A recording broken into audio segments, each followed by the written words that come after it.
வணக்கம் மிதுன ராசி நண்பர்களே. காலச்சக்கரத்தின் 3ஆம் வீடான புதனுடைய வீடு உங்கள் ராசியாக அமைவதால் நீங்கள் கதை, கட்டுரை, எழுத்துத்துறை, செய்தி போன்றவற்றில் ஆர்வம் உடையவர்களாக இருப்பீர்கள்.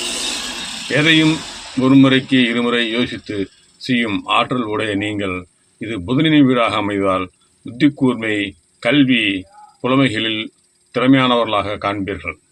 உங்கள் ராசிக்கு 2ஆம் வீடு கடகமாக அமைவதால் வீடு, நிலம், வாகனம், இயந்திரம், கல்வி போன்றவற்றில் உங்கள் பேச்சு அதிகமாக இருக்கும்.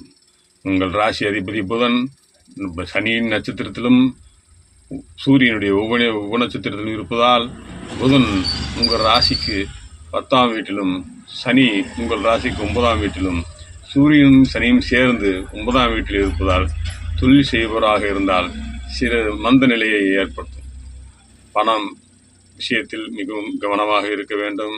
இது கும்பராசியாக இருப்பதால் தந்தை மகன் உறவில் சிறிது வருத்தம் இருக்கக்கூடும்.